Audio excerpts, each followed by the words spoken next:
Good afternoon, everyone. Bonsoir à tous. I'm going to turn the program Je vais right away over to passer la parole our colleague, à notre Afifa collègue Saïd, in Afifa our Saïd afternoon session. pour commencer la session de l'après-midi.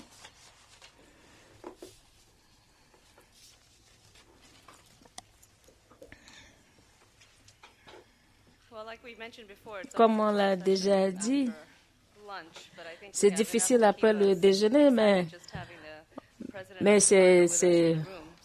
on est content d'avoir le président toujours avec nous dans la salle. Donc, ça nous encourage à avancer. Je vais aussi commencer avec nos reconnaissances, et seulement l'appel à l'action, mais être un modèle pour nous. Donc, j'ai pleuré quand elle a gagné l'élection.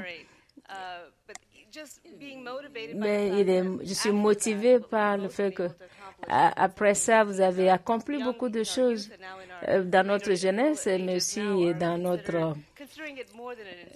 notre âge. Donc, vous êtes une source d'inspiration pour nous, pour le service que vous avez rendu.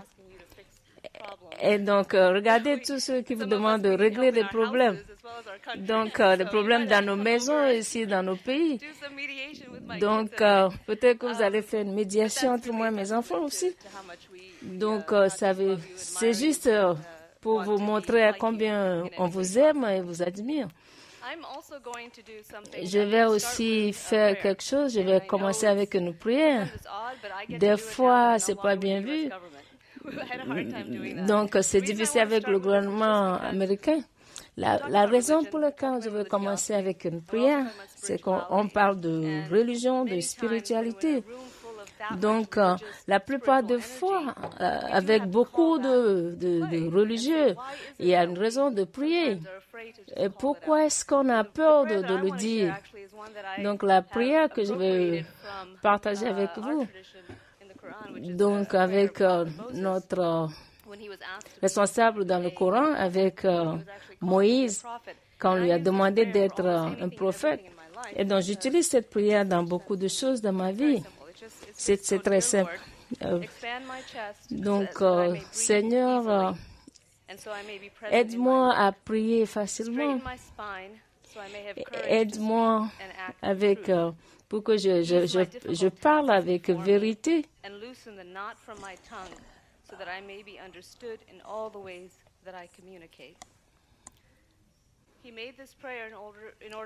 Donc, il a créé cette prière pour pouvoir s'engager dans sa mission avec confiance. Et donc, avec tout le travail qu'on fait dans ces salles, et chaque jour, donc, chaque fois, il faut une connexion avec une puissance plus forte que nous. Ce qu'on voulait faire dans ces sessions est donc, toutes ces idées que nous avons évoquées, de les rassembler et voir qu'est-ce que c'est et comment est-ce qu'on peut les mettre en ensemble. Tout le monde dit quelque chose, on est tous ensemble. Si on ne les compile pas, on ne va pas aboutir à un bon résultat. Donc, on va parler beaucoup plus. Donc, quel est le rôle de la culture de la religion dans ce que nous faisons? Donc, éviter d'être la confrontation quand nous abordons le sujet de cette façon. Je voudrais évoquer peut-être 4 choses importantes dans le travail que nous faisons, et puis que ce soit la base de la conversation pour ceux qui travaillent sur le terrain. La première chose très importante, donc la culture dans un contexte est très important. Donc, dès le premier jour, on a parlé de la culture de violence, la culture de ceci. Donc, en tant qu'anthropologiste de culture, je suis très ravie. Donc, elle est anthropologiste culturelle. Donc, de la façon dont nous abordons la culture, bien considérons la culture, le problème de culture n'est pas seulement un problème sensible, mais dans notre contexte ici, la culture est géopolitique, historique, les normes, les traditions, les identités que les peuples ou bien des personnes ont acquis.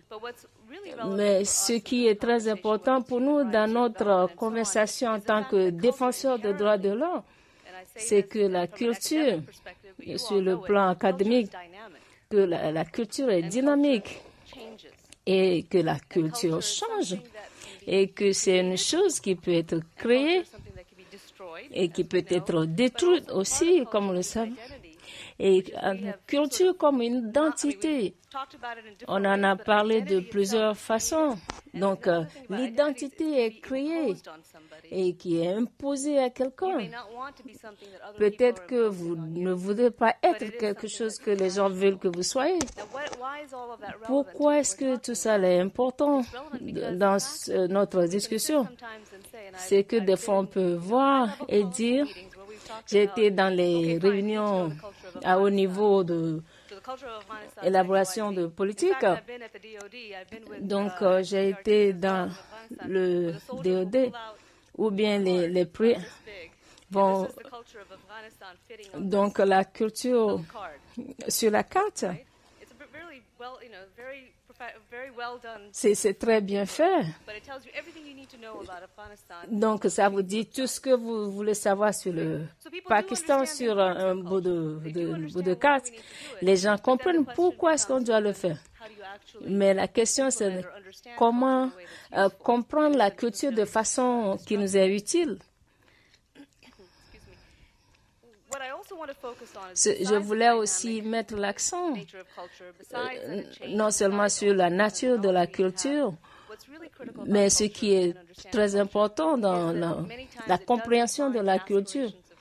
Donc, ça justifie les aspirations des peuples et ça nous donne un cadre, que ce soit dans la culture ou bien en dehors de la culture, et voir comment les gens se perçoivent eux-mêmes. Comment est-ce qu'ils veulent le changement dans leur vie, dans leurs propres termes, de leur propre façon. Donc, si vous posez la question, qu'est-ce que vous aimez sur qui vous êtes ou bien où vous vivez? Donc, ils peuvent dire, voici ce que j'aimerais vraiment voir ou bien ce que j'aimerais être. Donc, c'est un élément très important. Donc, aussi, la façon dont nous comprenons que culture peut être un problème. Et donc, il y a des gens qui disent c'est leur culture, donc on n'y touche pas. Donc, les gens ne valorisent pas l'éducation dans leur culture, donc on ne peut rien faire. Donc, la question, c'est que est-ce que vous leur avez posé la question? Quelle est la valeur qu'ils accordent à l'éducation? Je vais vous donner l'exemple de l'Islam à Karachi. C'était un endroit très terrible où les gens vivent. Et de voir les programmes de santé et aussi la campagne dans notre bureau. On faisait un programme d'éducation et parce que l'éducation n'est pas valorisée, que les filles n'allaient pas à l'école. Et donc, le but de la campagne, c'est que les filles comprennent la valeur de l'éducation. Donc, on a rencontré les leaders religieux, les jeunes et autres. Et donc, à un moment donné, on a changé de pourquoi est-ce que vous n'accordez pas du prix à l'éducation? Et qu'est-ce qui se passe dans la communauté? Qu'est-ce qui marche?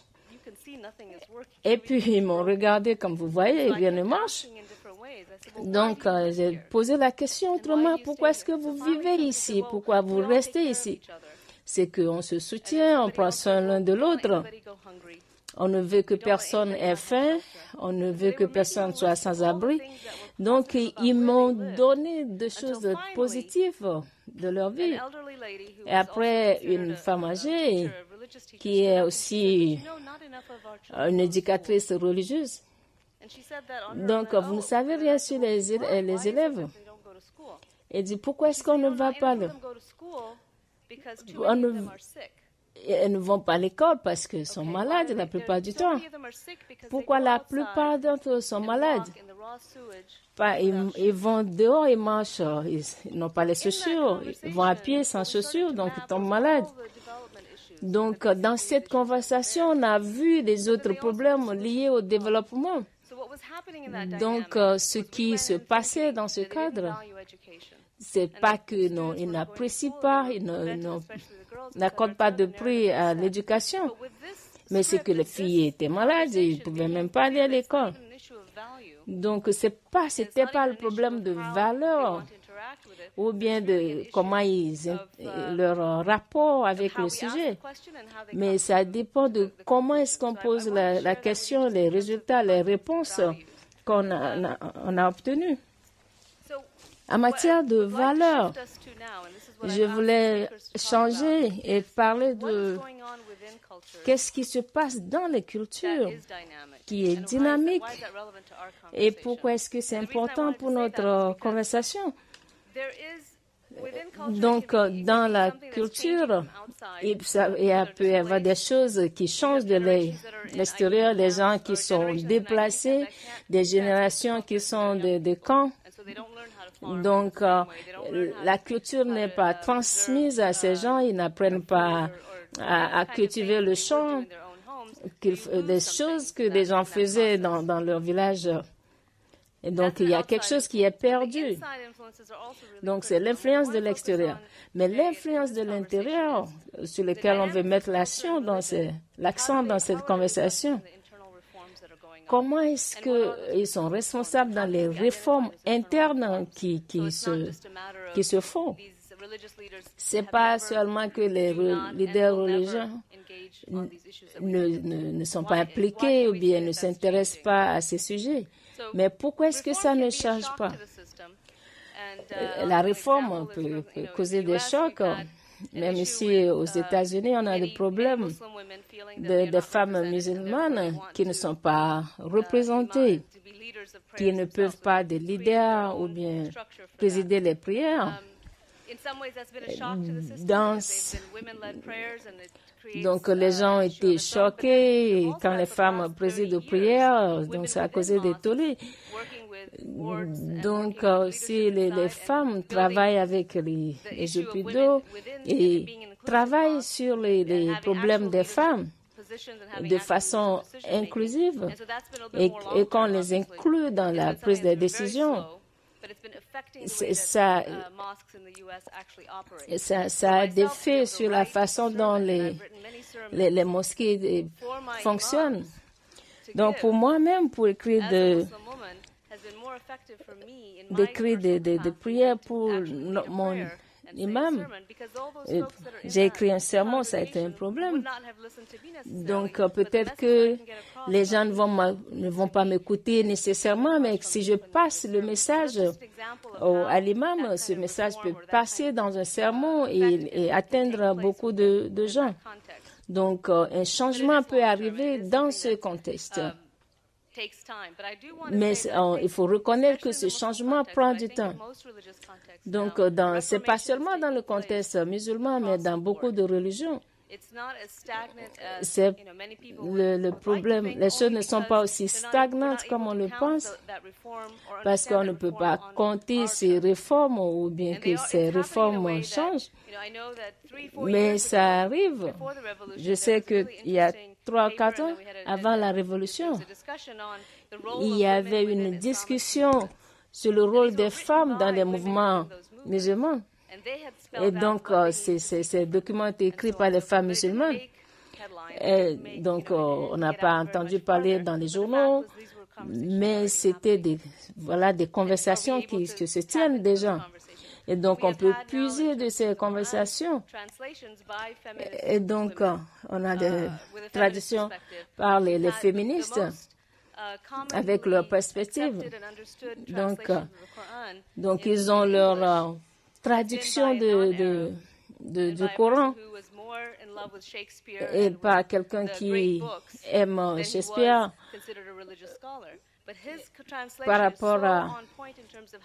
par rapport à quelqu'un qui aime la religion. Donc, sa traduction est plus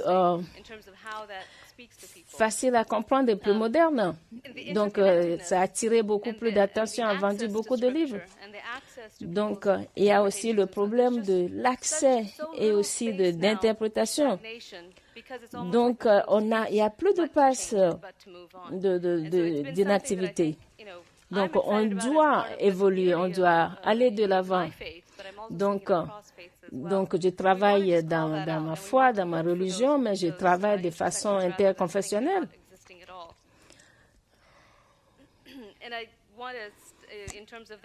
Je voudrais à cet égard dire, donc dans ce monde qui est interconnecté, il y a beaucoup d'accès à la spiritualité et puis à la connexion et ça devient de plus en plus personnel et les gens font leur propre interprétation et acceptent la religion en leurs propres termes.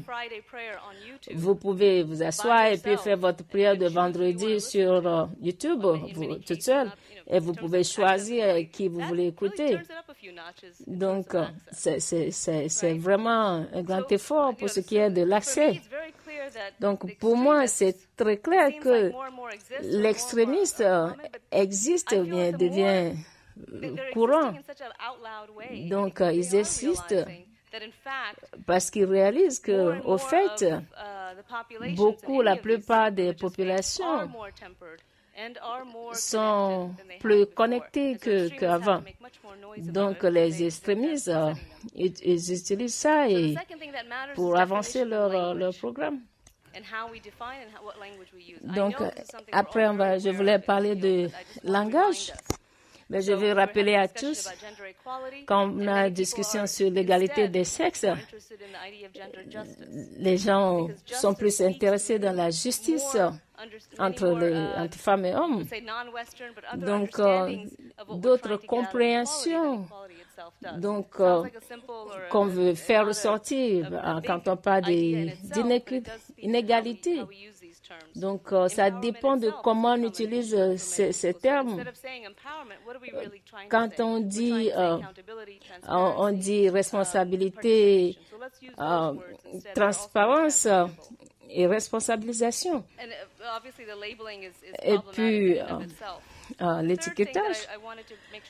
Donc, je veux m'assurer qu'on a parlé de différentes façons d'impliquer les gens et qui fait implication. Donc, c'est très important qui veut se présenter et s'exprimer. Des fois, je vais dans des salles, il y a des mères qui représentent des centaines, bien des milliers d'enfants, parce que vous avez toutes ces mères en dessous d'eux. Donc, je voulais parler d'éducation de paix. Ils ont tourné les chaises, ils ne voulaient pas me voir, me regarder. Et donc, mon collègue dit que c'est offensif, donc on va partir parce qu'ils ne nous écoutent pas. Donc, le fait qu'ils ne sont pas partis, ils sont toujours dans la salle. Mais quand on a continué de parler en ignorant le fait qu'il y a un qui a retourné la chaise, et quand on a continué à parler, ils ont changé, tourné les chaises, ils ont fait le contact avec nous. Donc, voilà un exemple simple. Comment est-ce que vous pouvez impliquer les gens? Et c'est très important de le faire. Et aussi, l'authenticité de qui sont ces leaders que nous recherchons. Ça prend du temps, mais ce temps qu'on passe, on essaie de voir qui on veut faire impliquer. Mais en fin de compte, ça va être plus profitable. Donc, on n'a pas besoin de voir le résultat immédiat, mais à long terme, il y aura un résultat. Donc, il faut se poser la même question. Qu'est-ce qui marche, qu'est-ce qui ne marche pas dans notre communauté? Donc, c'est plus facile aux gens de répondre quel est le problème. Les gens ont dans leur poche la liste de ce qui ne marche pas. Mais si on pose la bonne question, même chez les leaders religieux, on peut avancer plus. Et aussi, les modèles à suivre sont très importants et jouent un grand rôle. La plupart de ces thèmes vont revenir quand vous allez suivre les autres présentateurs. Mais ce que je veux dire, donc voir ce qui a été leur expérience et tenir compte de ça dans nos réflexions. Et donc, comment relier la théorie et aussi ce qui marche vraiment en pratique. Donc, je vais commencer avec M. Aboukada, qui travaille avec les leaders religieux en Asie du Sud. Donc, il apporte des personnes qui sont des femmes dans le modèle d'interprétation religieuse. Donc, il faut nous dire comment est-ce que vous faites ça, comment est-ce que ça marche, pourquoi est-ce que c'est durable. Donc, on va apprendre de vous. Thank you. Assalamu alaikum. Shalom. My name is Waki from Indonesia. I work with Je travaille avec la fondation qui travaille pour la mise en valeur des gens dans le pluralisme, démocratie. Sur l'expérience que j'ai, j'aimerais tout d'abord souligner que tout dans mon expérience va par deux phases et même parfois plus. La question, c'est comment aborder la question. Donc ici, je suis tout à fait d'accord avec le monsieur le président, comment mobiliser la religion et les croyances pour augmenter les droits des femmes et les protéger de la violence. Mais moi, je ne suis pas d'un point de vue politique. Je crois que c'est d'un point de vue de religion et spiritualité. C'est l'obligation de la religion. Je viens d'une école islamique, un internat, et je peux dire que l'engagement des leaders religieux pour appuyer la justice et protéger les femmes de la violence fonctionne dans le contexte indonésien, mais bien sûr, à l'intérieur des leaders religieux ne doivent pas être vus comme en Iran ou en Égypte pour que ce n'est pas une institution formelle. Il n'y a pas d'institution formelle qui permet d'avoir des leaders religieux. Je ne sais pas si c'est ça une grosse différence, mais en Indonésie, on peut dire que lorsque nous avons des interprétations religieuses qui sont objets d'une interprétation, on trouve des leaders religieux qui aident et défendent la justice dans l'égalité des sexes. Nous avons donc ce type de leader qui utilise à divers niveaux, nationalement parlant, localement parlant, dans le Parlement au niveau exécutif et dans des commissions et des comités nationaux de violence contre la violence des femmes. Et ces leaders se proposent non pour imposer leurs règles, mais pour travailler de manière harmonieuse, la main dans la main, pour atteindre une plus grande justice. Et l'Indonésie, vous le savez peut-être reconnue comme un élément succès de planification familiale grâce aux efforts des leaders religieux. Et nous avons donc une loi pour éradiquer toute la violence contre les femmes. Et c'est grâce aux leaders religieux, car le pouvoir public essayait toujours d'utiliser la religion pour interrompre cette loi. Et donc, il est du devoir d'interpréter la religion pour défendre cette loi. Et maintenant, cette loi est devenue, fait partie du droit positif. C'est ce que nous avons en Indonésie. Je ne veux pas dire que tout est un succès, parce que la dynamique continue à être la même, même en Amérique, aux États-Unis, où il y a une meilleure économie, un meilleur système d'éducation. Il continue à y avoir de la violence, mais au moins dans le pays où la religion, devient très forte et puissante, les leaders religieux qui vont pouvoir nous appuyer et être nos défenseurs pour l'obtention de la justice sociale et l'égalité des sexes est importante. Et pourquoi ça fonctionne aussi dans certains pays et dans d'autres pas? Bien, je ne sais pas.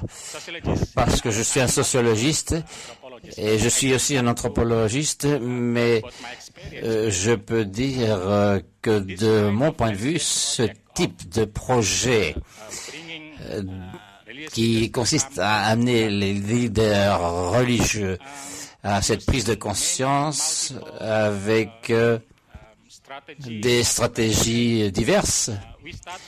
On commence par exemple avec la recherche des autorités les plus puissantes. Si ça ne marche pas avec eux, hommes ou femmes, à ce moment-là, nous essayons de trouver le second niveau, le fils ou la fille d'un leader religieux. Mais au niveau des autorités, on fait, nous, le projet.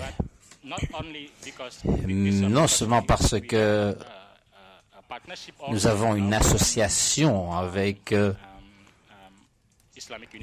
l'université islamique. Cette université islamique a un centre pour l'étude des femmes mené par des femmes et qui font ce type d'interprétation sur les aspects multiples de l'interprétation. Nous avons donc un système d'études basé sur la justice sociale. Il y a référence aux livres islamiques, le Coran, etc., écrits par les autorités sur ce sujet. Et donc, beaucoup de choses que l'on va essayer de faire, c'est de convaincre qu'il faut les amener pour s'asseoir à la table. On ne commence pas avec l'interprétation, mais avec la réalité du terrain des femmes. Et donc, on essaie de les convaincre que ces problèmes sont tout à fait essentiels, critiques. C'est le point de départ. Et lorsqu'ils sont convaincus qu'il y a un problème, que c'est ce problème, à ce moment-là, on les amène dans les principes de religion qui sont ceux de la justice. Et c'est à eux d'interpréter après cela. Donc je suis d'accord que l'interprétation est une question personnelle et nous avons simplement besoin de cet encouragement.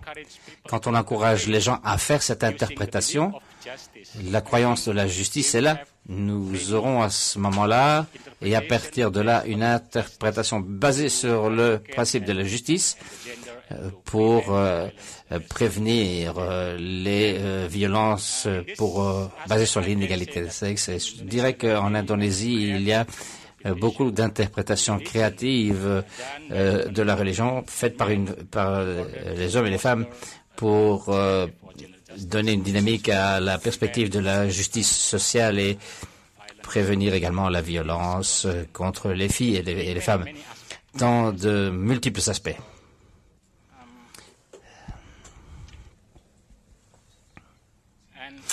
Également, nous utilisons différentes stratégies au niveau des régions. Nous utilisons des chansons religieuses comme le Solawat. Solawat, Gadilan, c'est l'égalité. de la justice. Mais c'est l'égalité des genres, l'égalité des sexes. Et nous avons une radio locale. Nous avons également pour quelque chose de prévu aux cérémonies du vendredi. Et ceci est communiqué aux gens. La plupart des gens ont plusieurs interprétations, pas seulement une, qui peut être problématique lorsque on se fixe sur cet ordre du jour. Mais si le gouvernement et les organisations islamiques et les gens ont au moins une alternative qui n'est pas avec nous, les gens ont un choix. De cette façon, je crois que le problème du point de vue de mon expérience, consiste à voir comment on peut maintenir cette interprétation, parce que ça peut amener le fondamentalisme dans le monde, pas seulement en Indonésie. Et c'est un défi, c'est un véritable défi. Quand j'essaie de mettre cela du point de vue d'une expérience, pour savoir qu'est-ce qui est encourageant et qu'est-ce qui est décourageant au niveau de l'interprétation, je peux dire que peut-être le plus décourageant pour ce type de projet, c'est quand ils ont une compréhension facile de l'interprétation littérale. Il y a dans notre religion qui pose un problème quand c'est compris de façon littérale. Aussi, nous avons des institutions formelles et la politique de moralité, généralement, ça ne marche pas très bien. Et bien sûr, il y a des contacts.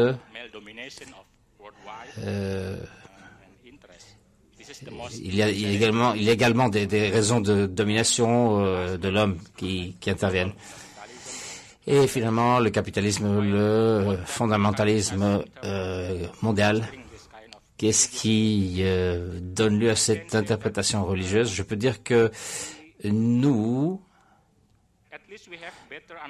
avons une meilleure analyse, de meilleures informations par rapport aux problèmes que les femmes ont de violence de couple, violence conjugale ou violence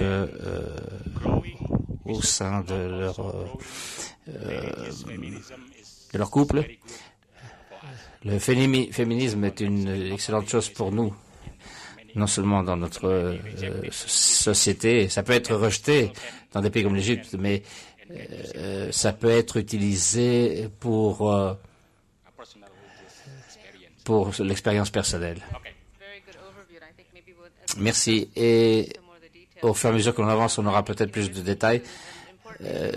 Tu parles d'une question essentielle qui est celle de voir si les leaders religieux vont être utilisés ou instrumentalisés pour un message. Et il semble que ça fait partie du processus d'éducation, de prise de conscience, pour qu'ils saisissent l'opportunité de contrôler les choses et délivrer ce message.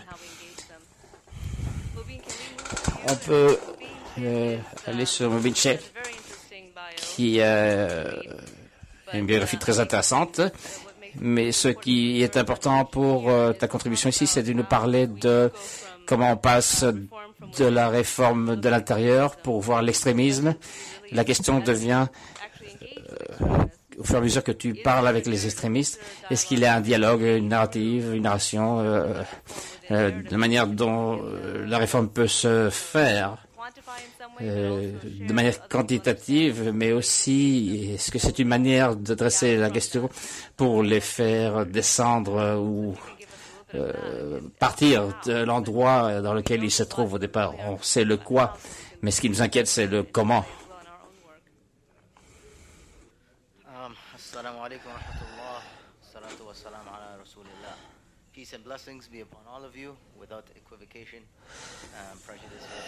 Préjudice, préjugés, réservation.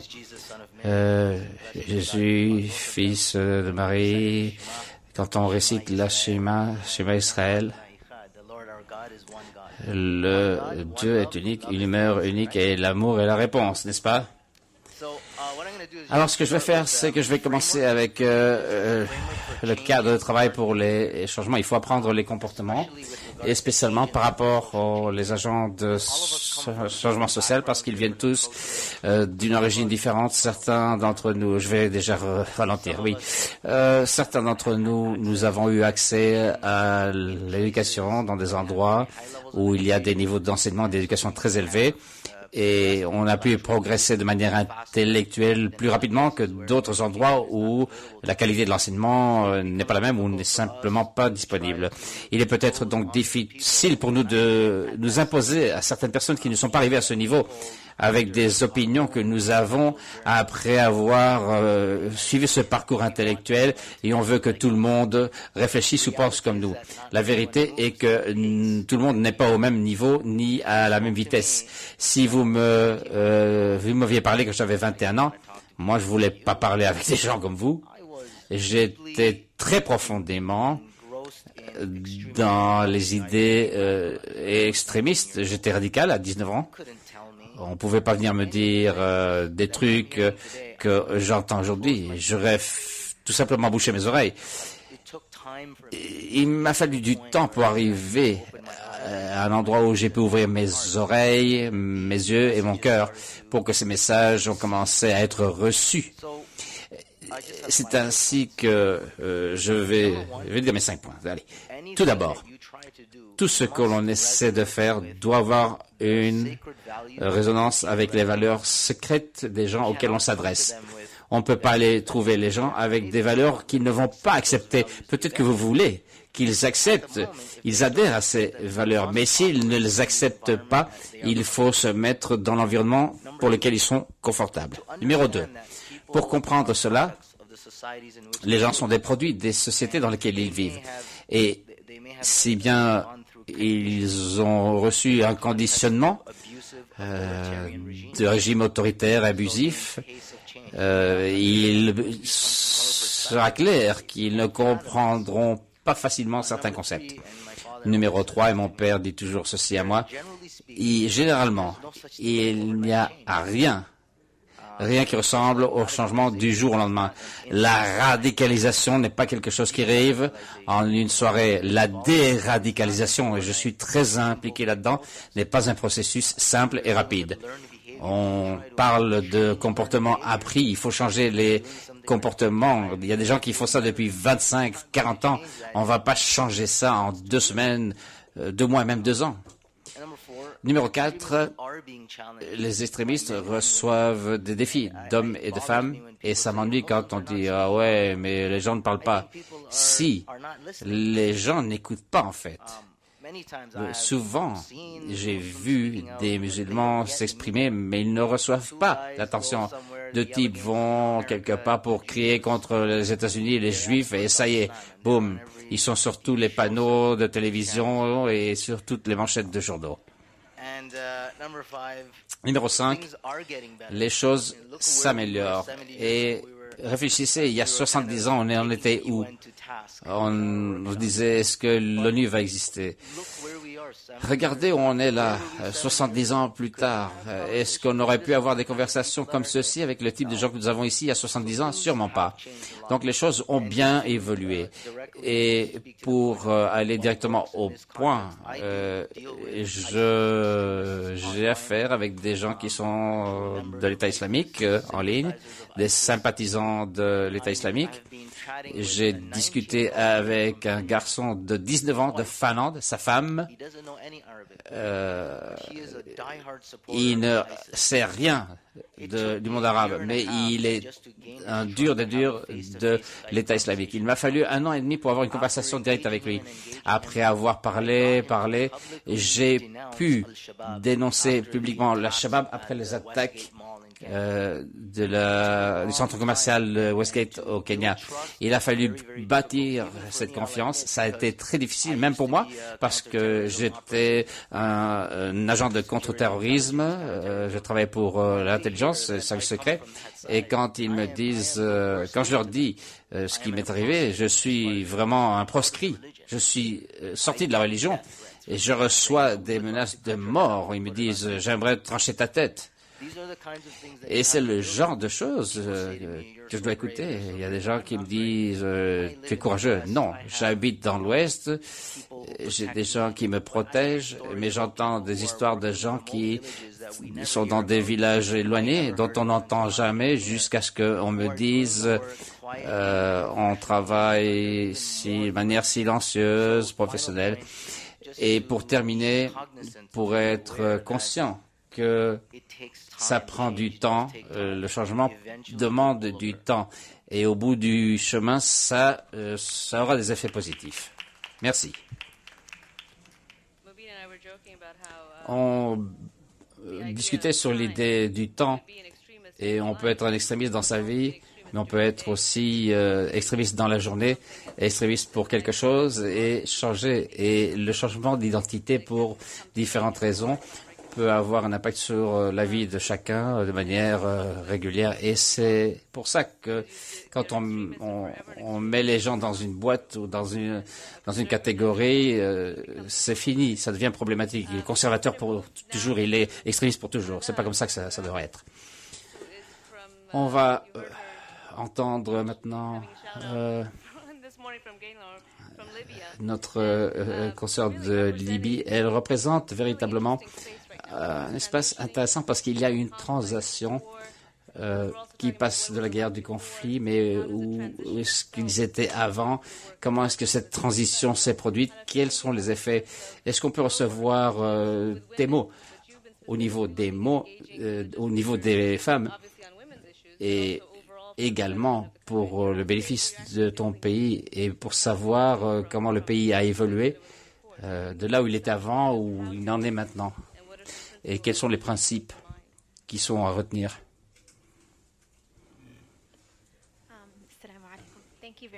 Merci beaucoup de m'avoir invité. Tout d'abord, je vais commencer avec quelque chose qui a été mentionné ici auparavant. Quand j'étais jeune, je sais que c'est difficile à accepter, mais j'étais une enfant troublionne. Et je m'attendais à ce que mes parents me crient dessus. Et donc, je m'enfermais dans ma chambre. J'avais très, très peur d'eux. Et mon père est monté dans ma chambre. Et il m'a assis. Et il m'a dit, je lui ai dit, je suis désolé. Il m'a dit, non, non, tu n'es pas une méchante personne. Tu as commis une erreur, on te pardonne. Et quelques années plus tard, je lui ai posé la question. Parce que chaque fois que je voulais faire quelque chose de mal, je pensais à mon père qui venait me voir pour me dire, je suis fier de toi. Et il m'a dit, si tu penses que quelqu'un est une mauvaise personne et une pomme pourrie, ce sera une pomme pourrie. Si tu crois que ton fils ou ta fille est une pomme pourrie, ce sera vraiment une pomme pourrie. Et quand on a commencé à étudier de la sécurité des femmes en Libye, on m'a dit, ne mêle pas les leaders religieux. Ils vont nous claquer la porte au nez. Ils n'aiment pas les femmes. Ils n'appuieront pas les femmes. Et en réalité, dans cette arène, les gens avec le plus de pouvoir, c'était les leaders culturels et religieux. Donc, soit je faisais pas partie de la conversation, j'essayais d'inventer une conversation que les locaux n'auraient pas compris, ou alors j'allais commencer à parler aux leaders religieux. Et j'ai appliqué les principes de mon père. Si tu crois que quelqu'un est une pomme pourrie, ce sera une pomme pourrie. Et j'ai commencé à leur parler, comme je parlais à mon père, ou mon père me parlait, avec l'espoir que ma foi allait m'appuyer. Donc, on a des équipes locales avec des gens qui vivent dans ces communautés et connaissaient ces leaders religieux de manière quotidienne. Et on est allé aux écoles, aux mosquées, on a fait des recherches et des sondages, et c'est devenu une œuvre majeure. Et l'idée était de prendre les versets du Coran pour voir tout ce qui était déjà en place avec les leaders religieux, pour utiliser cela et faire en sorte que la bonté de cette foi pour les femmes soit vraiment mise en valeur. C'était comme ça qu'on a procédé. Et il s'agissait de dire, je sais que vous êtes d'accord avec nous et on espère que vous allez faire ceci ou cela, et pas penser au départ que ce n'était pas possible. Merci. Et donc, il faut être le changement que l'on veut voir, n'est-ce pas? Avant de donner la possibilité aux autres de s'exprimer, on va voir notre dernier présentateur. Et je dis dernier parce que Sheikh Lopaya représente presque tout ce que nous avons mentionné. Elle est une érudite religieuse, est une leader traditionnelle. Elle a travaillé sur les droits des femmes, mais aussi leurs questions religieuses depuis 50 ans. Donc, elle connaît son sujet. Mais aussi parce que la manière dont nous avons commencé avec le sens de la religion, de la spiritualité, c'est quelque chose qu'elle amène et qu'elle a en elle.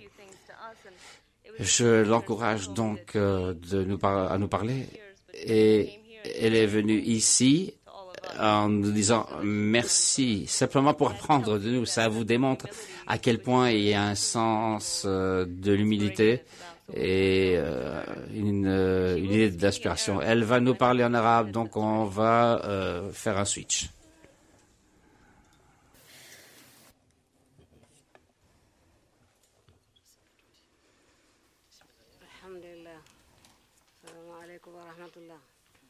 Je remercie Dieu et le président Jimmy Carter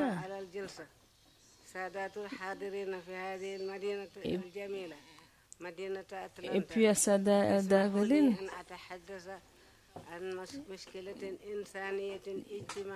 d'être venu et puis les gens de Atlanta, permettez-moi de vous remercier. وكنت أرى في نهاية الخمسينيات من القرن الماضي أن الحل في التربية والتعليم قبل كل شيء لتغيير المفاهيم الخاطئة التي أدت إلى الواقع الموجود حاليا ومن العار et que l'éducation est importante et que c'est possible والعنف المنزلي والخطف كما حدث في نيجيريا. Donc, on a besoin de mettre fin à la violence domestique et la violence en général, comme dans le cas de nos filles au Nigeria. Donc, certains croient que ces genres de violence que c'est une tradition. Et donc, j'interpelle les millions de musulmans et aussi tous les secteurs de la société de confronter ce phénomène, ce comportement honteux qui mène à la destruction. Et puis nous devons coopérer pour mettre fin à la violation des droits de l'homme et puis apporter notre soutien à l'éducation en vue d'améliorer le statut des femmes. Donc, dans mon expérience, j'étais seule dans cette lutte dans mon pays natal qui m'a fait immigrer au Ghana. Et en 1958, avant l'indépendance du Sénégal. Donc, c'était quand le Sénégal était encore sous colonisation. Donc, j'ai été bien accueillie au Ghana. Et puis, parce qu'il y a beaucoup de musulmans. Et en conclusion, j'ai l'espoir que votre hospitalité et puis le fait de participer à ce forum va aider à avancer ce sujet qui nous tient tous à cœur. Merci et au revoir.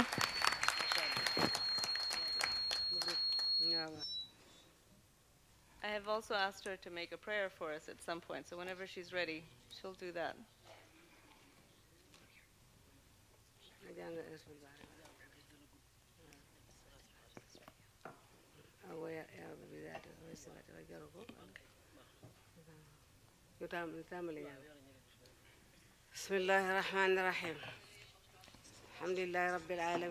Au nom de Dieu compassionnant, donc au nom de Jésus, nous vous demandons de l'aide pour nous aider dans la bonne direction et nous montrer la bonne voie. Donc, nous sommes dans différentes situations et nous sommes sous votre protection. Et nous pensons que vous pouvez nous donner la capacité d'être charitables et de prendre soin de nous.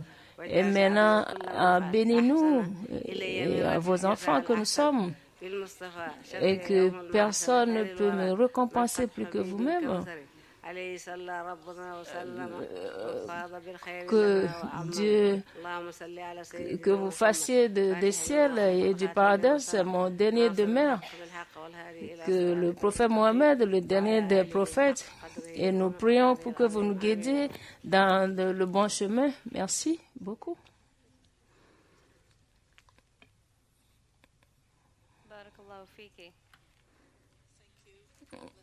Merci, que Dieu vous bénisse. We're going to move from our sheikha to another sheikha. Donc, on va à notre sheikha, c'est le révérend Ribo. Je pense que ce sera un bon moment, une bonne transition d'un tchèque à un autre tchèque. Donc, comme j'ai été honoré par ce titre, je suis un prêtre épiscopal dans le diocèse de Los Angeles. Donc, je travaille dans la religion de l'intérieur et de l'extérieur.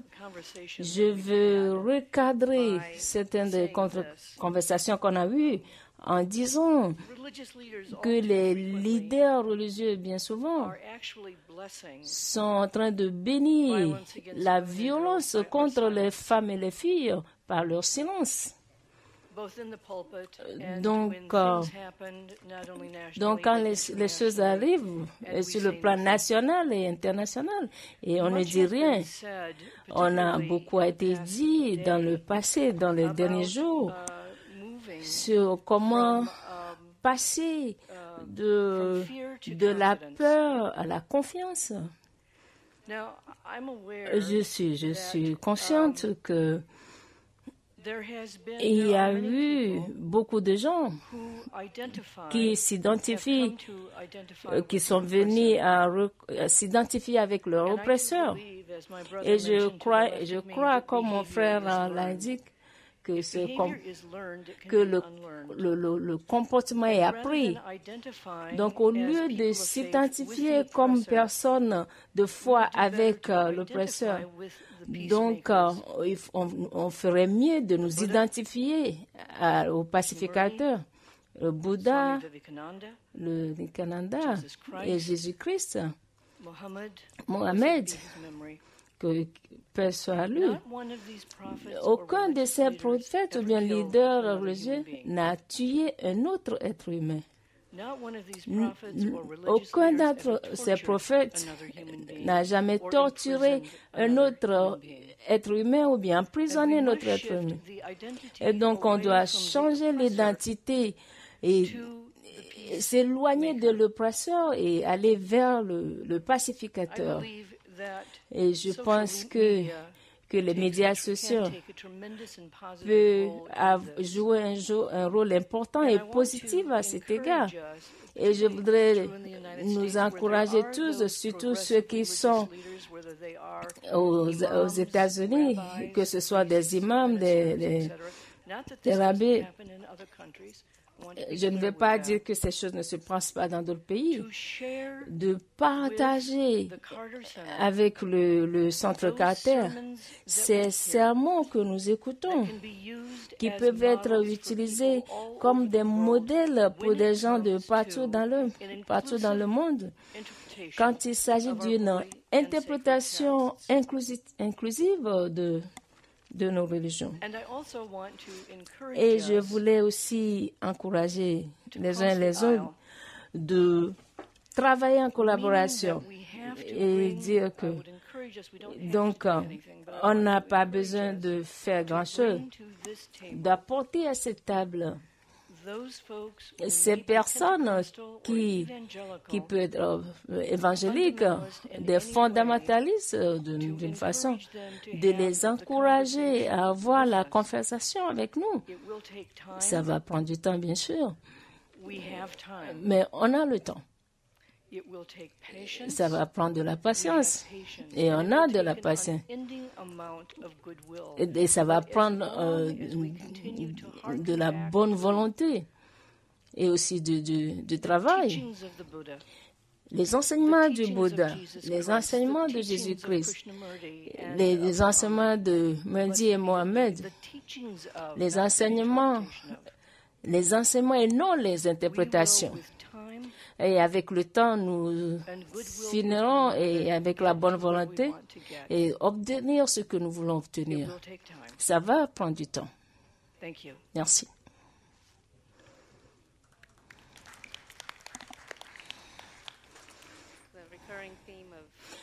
Donc, les termes récurrents viennent, ça va prendre le temps d'impliquer les leaders religieux. Donc, on va continuer sur le thème des leaders spirituels. Et donc, on parlait au révérend Timothée.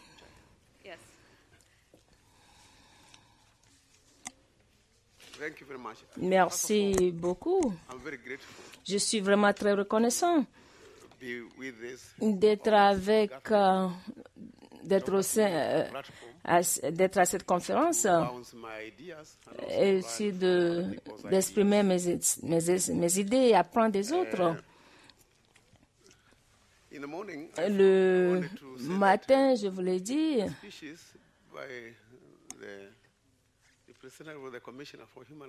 donc le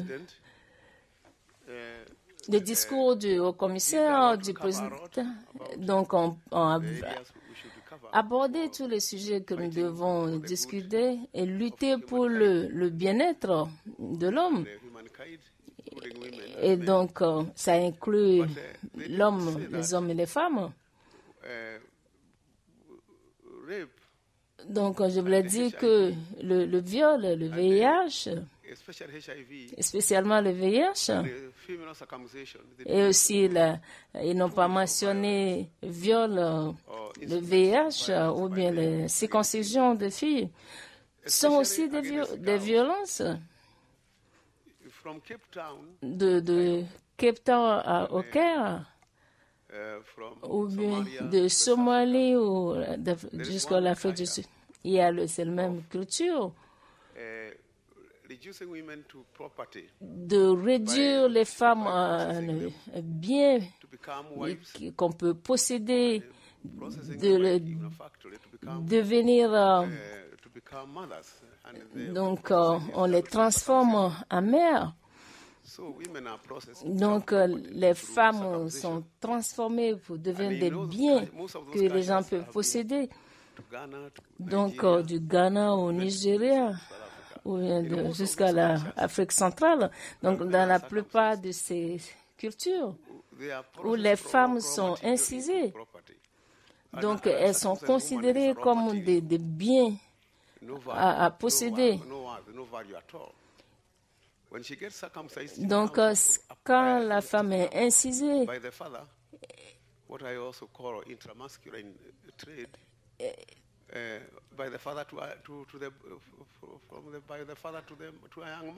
et donc que le père le remet à un homme pour être une femme.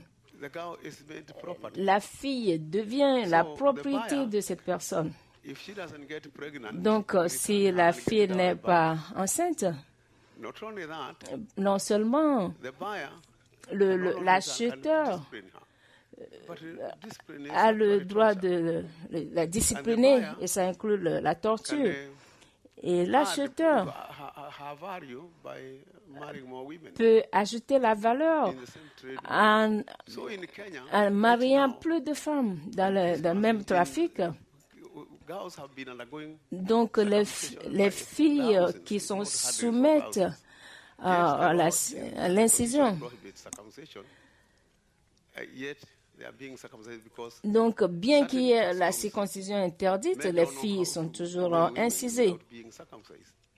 Donc, les femmes, les hommes ne vont pas épouser des filles qui n'ont pas été incisées.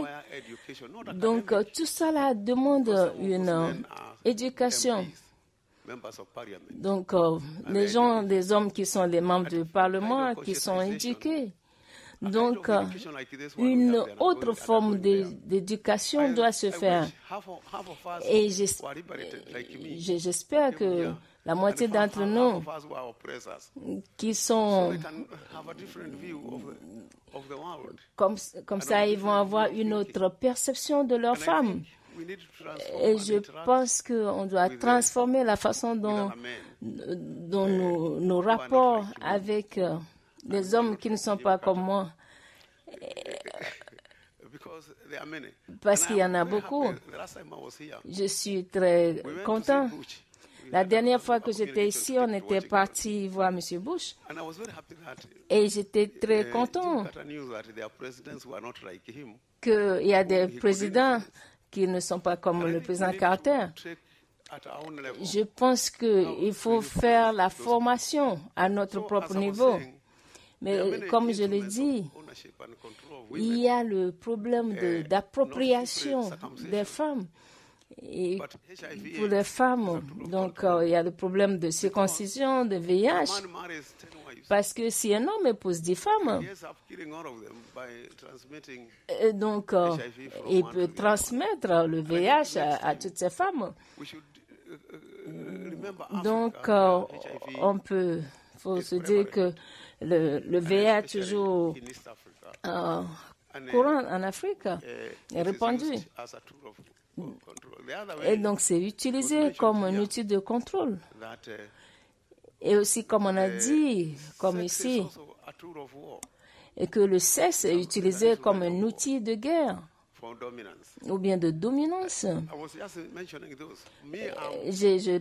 C'est juste pour ne mentionner que quelques exemples. J'étais né en 1941 par une mère qui a refusé d'être circoncisée en 1929. Donc, on n'a pas payé la dot pour elle. Elle a dit à mon père, je ne vais pas être achetée. Elle a été mariée sans être achetée. Donc, je suis 100% comme ma mère parce que j'ai hérité cette tradition de l'égalité, d'autodétermination, pas seulement pour moi-même. Parce que quand ma mère a refusé d'être incisée, donc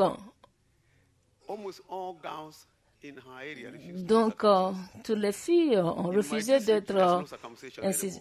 Donc, dans ma district, il n'y a plus de circoncision juste à cause d'une femme.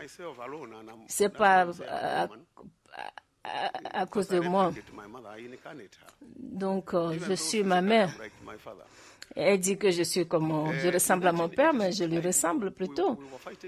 Donc, nous luttons pour l'égalité entre l'homme et la femme. Donc, il y a des lois.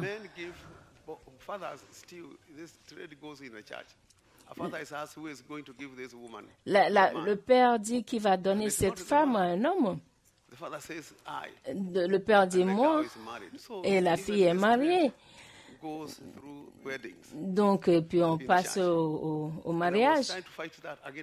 Et donc, on a commencé à lutter contre ça. Et on a réussi dans... Maintenant, ce que je veux dire, c'est que nous devons redéfinir la masculinité. Depuis 1989, dans une organisation, les hommes pour l'égalité, et on a apporté $50,000 donc pour permettre l'accès à l'école, pour organiser les églises et les mosquées. Et donc, la plupart des mosquées au Kenya donc encouragent la scolarisation des filles et des femmes par ce programme. Donc, on a commencé en 1989. Donc, l'organisation a gagné de dynamisme. Et on a fait ça par les manifestations. Donc, on m'a arrêté plusieurs fois. J'ai été brutalisé par la police pour avoir lutté pour l'égalité entre l'homme et la femme. Et je continue de défendre pour l'égalité. Donc, maintenant, notre constitution est parmi les meilleures. Donc, mais la lutte persiste. Que les traditions africaines mettent les hommes devant, qui permet aux hommes kenyans d'avoir autant de femmes que possible. Maintenant, les musulmans, les chrétiens, les hindous et les traditionnels, ce que je voulais mentionner, c'est que nous pouvons, on n'a pas besoin d'être nombreux, comme mon frère me l'a dit ici, d'être radicalisé ou bien de ne pas être radicalisé. Moi, je suis toujours radical. Je ne sais pas comment. Donc, je suis un homme. Mais encore une fois, je fais les choses. J'agis comme une femme. Donc, j'ai moi-même 4 filles. Et je leur dis, vous êtes créés à l'image de Dieu. Et donc, vous êtes autosuffisante. Vous n'avez pas besoin d'être femme ou bien d'être mariée. Mais il y en a qui cherchent de mari. Mais ce n'est pas ça la définition d'une femme. La femme n'est pas définie par la maternité, elle est complète en elle-même, comme un être humain en soi. Et c'est ce que j'apprends à mes filles.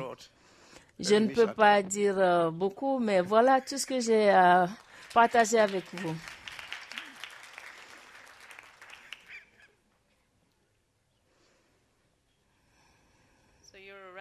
Donc, vous êtes radical, et puis femme, et puis prédicateur. Donc, c'est ce qu'on a retenu. Je pense que le terme radical a été coopté. Donc, il y a des pacificateurs radicaux. Donc, on peut l'utiliser. Il y en a qui l'utilisent de façon qu'on n'aime pas. Donc, on peut l'utiliser de façon positive. Vous avez aussi souligné comment renforcer la capacité des leaders religieux. Et donc, ce qu'on a essayé de faire de façon consistante avec USAID, de les aider à comprendre les problèmes.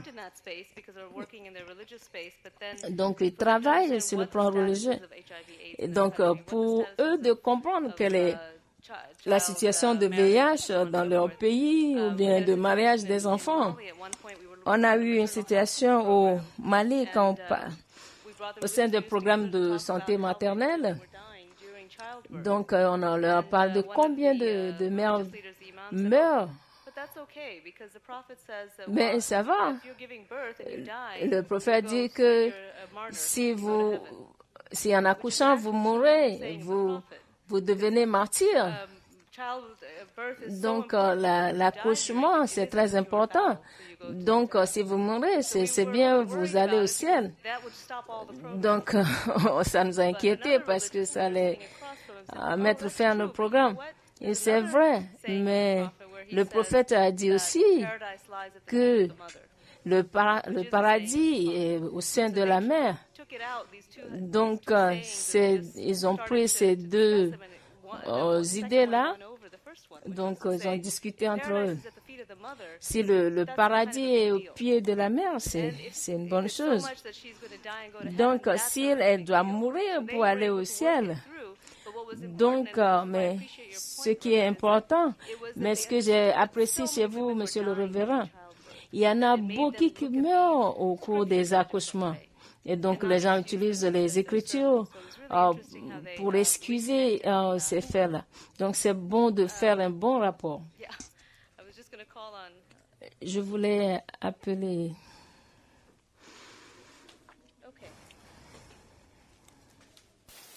Yep, we had a list here that we were trying to make sure we cover everybody. Michael, did you want to jump in at this point, or do you want to save it? Monsieur Michael, vous voulez intervenir? Okay, so Seema, can we go ahead with you, because I know you've had your tent up for a while. Donc, Monsieur Michael, vous avez la parole. Merci beaucoup, c'est un plaisir d'être ici au Centre Santerre et puis avoir le président Carter de nous donner l'occasion, parce qu'il y a beaucoup de personnes radicales. Je suis aussi radicale. Je parle de nos expériences. On doit vraiment être prudent et faire attention quand nous voulons impliquer les leaders religieux. Donc, c'est utilisé comme un outil politique. Donc, ce qui se passe, on est allé chez le président, l'ancien président, pour lui présenter les cas de violence contre les femmes. On a pris des photos. Et il a été vraiment émotionnel parce que ça peut l'amener à prendre des mesures. On est allé se le voir. Il a dit, c'est très mauvais.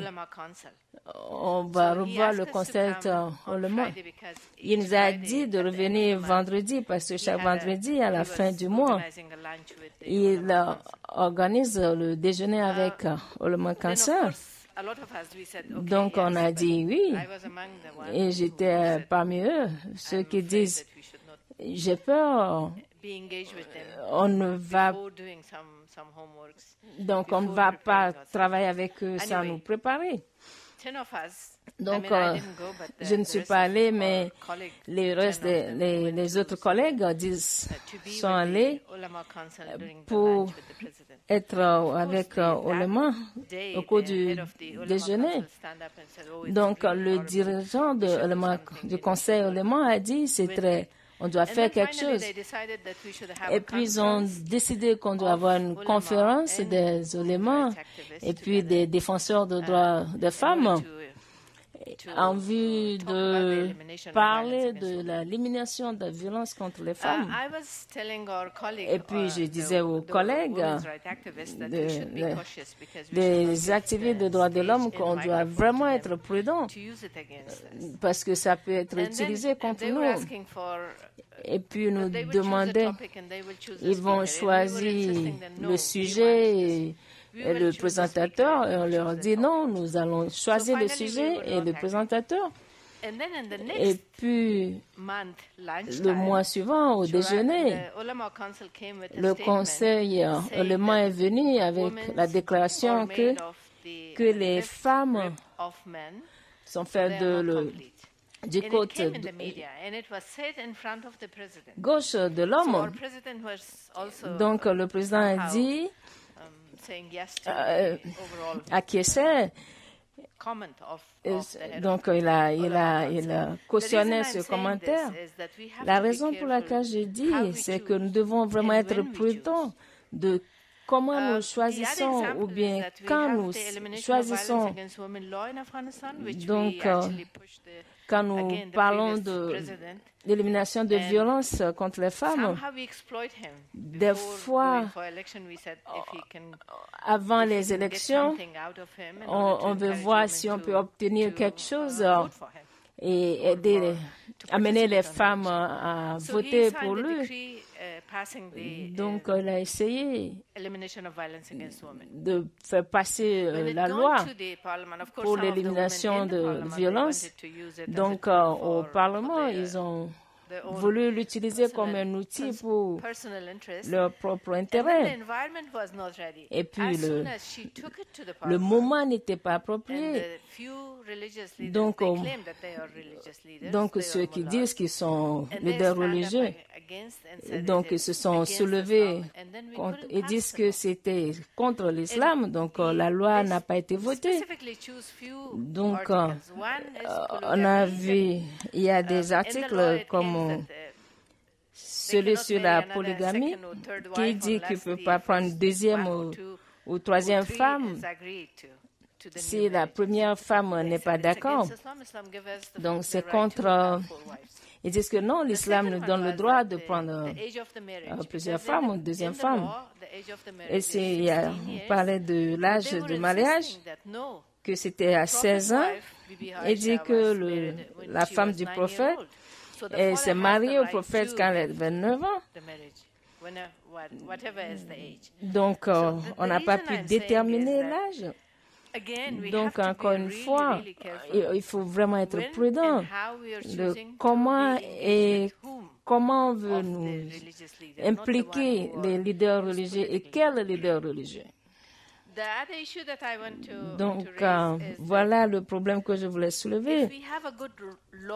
Donc, si on a de bonnes lois et qu'on veut encourager le respect de ces lois, donc j'insiste encore aussi sur l'éducation, la défense des droits de l'homme et la valeur de l'être humain, d'inclure ça dans le programme des écoles, dans le curriculum.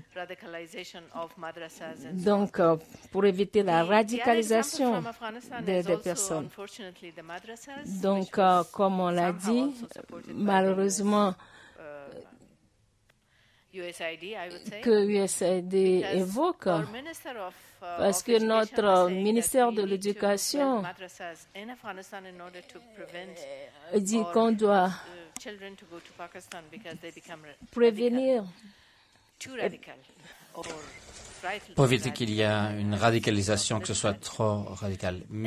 Et ensuite, tout le monde s'est mis à participer, mais on disait que non, nous ne savons pas combien nous avions de supporters ou pas. Et nous, on a dit non, contrôler ce que l'on a déjà.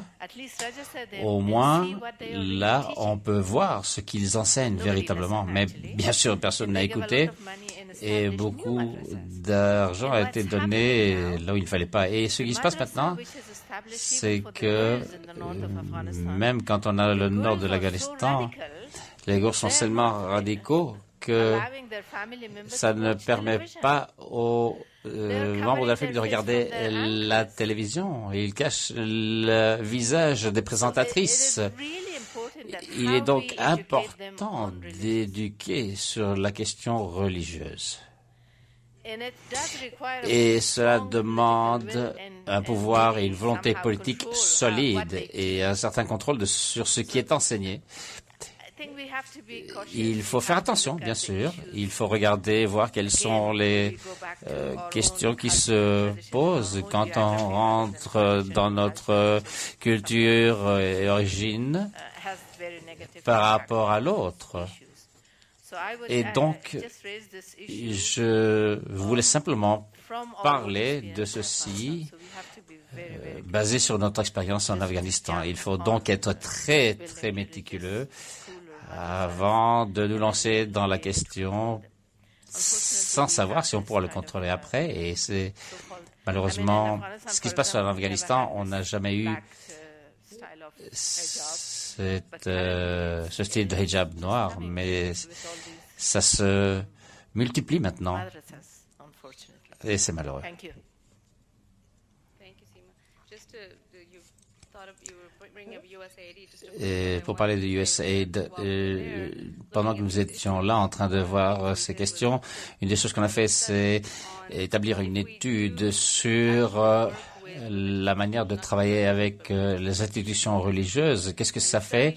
Et l'étude montre que si on atteint la capacité de ces institutions locales comme les mosquées ou les juges locaux, si on leur donne la capacité de travailler bien avec une loi constitutionnelle, etc., etc., ça affecte positivement le gouvernement et les systèmes fédéraux. On a donc pu montrer la corrélation en réponse à ces questions. Est-ce qu'on peut ignorer les religieux? Ils vont partir? Non, ils ne partiront pas parce que plus de gens les utilisent que dans d'autres systèmes. Il faut donc construire et établir cette capacité pour mieux travailler. Et cela montrera qu'un juge religieux, s'il a compris le droit constitutionnel, quand quelqu'un va lui poser une question, il dira « je ne peux pas gérer ça, aller au système fédéral ». Et on a vu comment ça se passait quand on avait établi cette capacité. Ça va donc être intéressant à voir qu'on ne peut pas les ignorer, mais qu'on les fera participer d'une manière différente. C'est préférable que de simplement les ignorer. Et c'est ainsi qu'on en revient à ce qu'on disait tout à l'heure. Je crois qu'on a le temps peut-être pour encore un commentaire. Et Sharifa, ça fait un moment que tu voulais parler et je voudrais écouter ce que tu as à dire si ça t'intéresse encore et si tu as encore des choses à dire.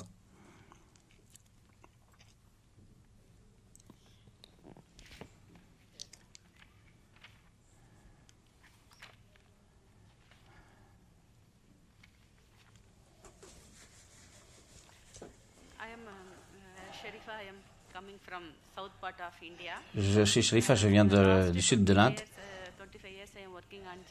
On travaille sur des questions d'inégalité entre les hommes et les femmes et questions humanitaires. Avec toutes les sections de la société, c'est pas seulement les institutions, l'État, même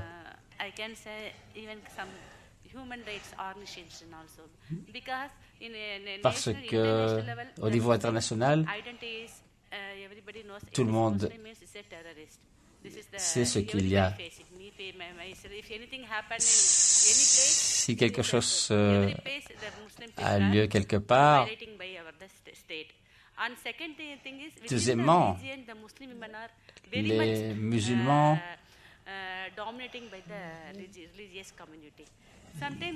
sont en communauté. Au niveau de l'État, les États ne veulent pas s'aligner les musulmans.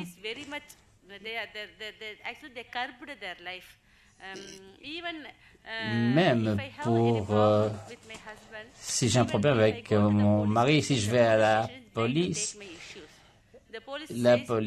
dit c'est ton problème. Bon, voilà, si je vais là, les religieux vont également me dire on va appeler ton époux, ils vont appeler le Jamaat. Et c'est une réunion, il y a une réunion au sein de la mosquée et ils vont appeler mon père et mes frères et ils vont parler sur moi, même s'ils n'étaient pas là, je ne serai pas là. Et ils vont poser ensuite des questions à mon époux et ils vont prendre une décision basée sur ça. C'est une situation. Et quand on parle de l'islam, tout le monde sait ce que ça veut dire dowry. Dowry est interdit dans l'islam. Et Les hommes demandent pour une dot $10,000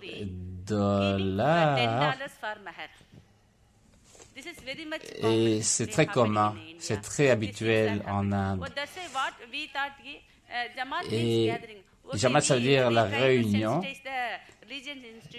et les institutions religieuses participent. Et il est préférable, d'après leur point de vue, pour eux de traiter du problème plutôt que de la communauté. Et en réalité, les musulmans en Inde ne... Speak a little slower for the translators, just a little slower. Thank you. Et donc, combien de minutes? Est-ce que j'ai encore 2 minutes peut-être? Et ce qu'on a fait, c'est que on a trouvé le Jamaat et on a travaillé là-dessus. Et au niveau de l'expérience que j'ai, et particulièrement avec les femmes musulmanes, et il s'agit de voir quels sont les problèmes. Les institutions musulmanes existent, mais ne traitent pas de ces problèmes. En fait, ce qui se passe dans la société musulmane, il y a plus de respect en principe, mais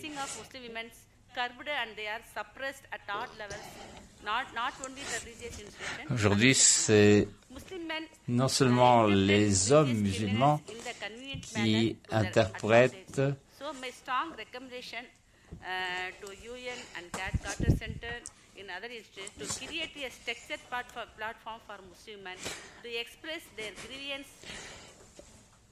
et ils expriment leur doléance au niveau national, au niveau local et régional. Et il y aura un conseil d'hommes et ils auront la possibilité de s'exprimer avec les connaissances politiques, économiques.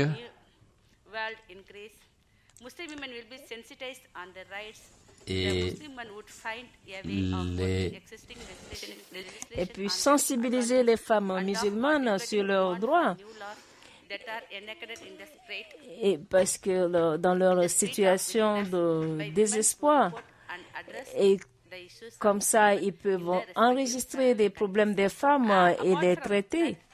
Et à part ça, en tant que femmes musulmanes, nous essayons de discuter de comment les femmes dans les mosques peuvent avoir de l'espace et avoir de pouvoir. Merci d'être la voix de ceux qui n'ont pas de voix. Donc, je pense que dans le terrain de notre emploi du temps, 2 choses à retenir ici, c'est comment la compréhension de notre définition de la religion. Je n'ai pas essayé d'avoir la plupart des leaders religieux, c'est parce que parler, cette fois-ci, des fois, parce que bien souvent, ils ne sont pas au devant de la conversation. Et la plupart du temps, les activistes, vous connaissez, c'est vous qui prenez le devant. Donc, j'essaie de leur donner plus le privilège. Donc, prenez le temps aussi de faire connaissance et j'encourage les leaders religieux. Et si vous pensez que vous ne pouvez pas vous exprimer ou que vous avez été offensé, donc je sais que les leaders religieux sont un bon exemple d'humilité, de générosité et aussi de ceux qui font ce qui est juste, quel que soit ce qui arrive. Donc, nous vous considérons comme leader, comme spirituel. Donc, nous vous apprécions de nous aider à nous guider sur la bonne voie. Donc, Nous pensons que nous avons passé ce message, que c'est le message que vous avez retenu. Donc, maintenant, on va clôturer. J'aimerais remercier Afifa, notre modératrice, et on a eu des discussions bien nourries.